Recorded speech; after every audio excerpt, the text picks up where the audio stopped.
Clara, radiant in her white dress, was excited to release a pigeon as a symbol of love on our wedding day. But as she held the bird, she noticed a small note tied to its leg. Thinking it was a harmless joke or maybe a sweet message, Clara quickly unfolded the note with a smile.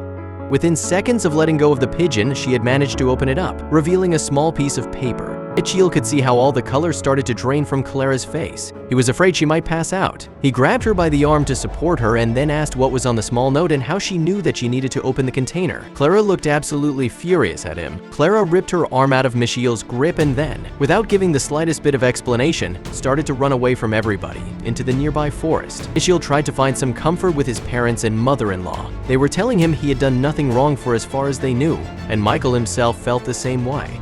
Seeing as the pigeon was long gone by now and Clara had taken the note with her, all that was left of the ordeal was the small metal tube in which the note came. While others continued to look for Clara, Michael focused his attention on finding out when and how the note made it onto the leg of the pigeon.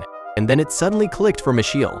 There was only one person handling the pigeons at this time, and that person was his sister Stacy, who had insisted that she would take up this part of the wedding. And Michael couldn't find Stacy anywhere. As the realization dawned that she had been absent even before Clara's sudden departure, a chilling suspicion began to take root in his mind. He ventured into the forest, the same path Clara had taken in her flight. Trees stood as silent witnesses to her panic, their leaves whispering he couldn't decipher. The silence was a heavy cloak, smothering his hopes with each passing lonely mile. But as the sun set, he was no closer to finding Clara, and as his fear grew that he might never see her again, with heavy hearts, the families agreed it was time to involve the police.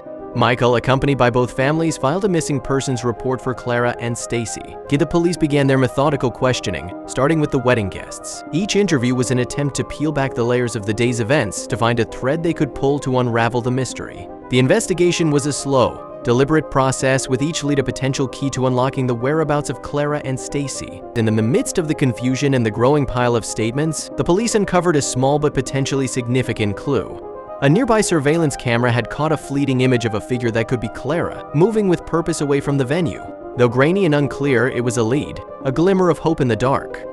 Michael felt a surge of mixed emotions, relief, anxiety, and an urgent need to follow this thread wherever it might lead. The discovery of Stacy's car in a remote area sent ripples of confusion through the investigation. It sat silent and empty, a haunting reminder of her absence. With resolve in their hearts, Michael and a search party set out to comb the area surrounding the abandoned car. The group moved in a coordinated effort, their movements a testament to their shared urgency. But as they covered more ground, the silence of the unanswered grew louder, echoing their fears. Exhaustion set in, but the searchers pressed on, driven by a dwindling hope that refused to be extinguished. Despite their exhaustive efforts and the keen senses of the search dogs, no significant clues emerged. Shadows lengthened and the search became more desperate, a race against the encroaching darkness.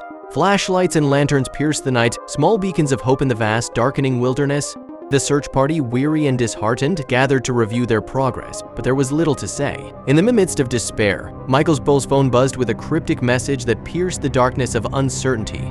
It was brief, but its implications were profound. The sender remained unknown, but the message hinted at crucial information about how Clara and Stacy. Michael read and reread the message, trying to decipher its meaning, to find the truth hidden within its veiled words. He clung to this newfound possibility, allowing it to fuel his determination. The thought that this could lead to Clara and Stacy was a beacon, guiding him back to the path of action and resolve. Their efforts led them to a small town a few hours away, an unfamiliar place that held the promise of answers. Michael journeyed toward the small town, each mile unfolding with heavy apprehension. The road stretched ahead, a tangible symbol of his pursuit for truth. As he drove through, the town's tranquil facade seemed to mock his inner tumult. It was a place that promised answers, yet the quietude made him wonder what mysteries were silently woven into its very fabric. They arrived at the house linked to the message.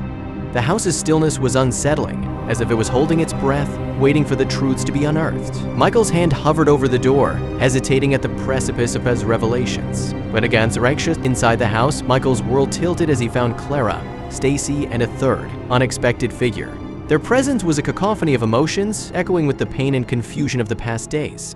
The reunion was a complex tapestry of relief, betrayal, and unanswered questions, all hanging in the balance. The third person turned, and recognition dawned on Michael with a jolt. It was a face from his past, someone whose life was intricately woven into the story unfolding before him. The surprise was a sharp sting, a reminder of forgotten chapters and hidden truths. Michael felt overwhelmed, caught in the crossfire of revelations that seemed to come from every direction. The room was heavy with the emotional turmoil of the revelations. Words of betrayal echoed off the walls, each one a piercing reminder of the trust broken and the hearts wounded. The air was thick with regret and sorrow, the echoes of betrayal reverberating long after the words had been spoken. Accusations and regrets were exchanged, a painful dissection of the betrayal that had upended their lives.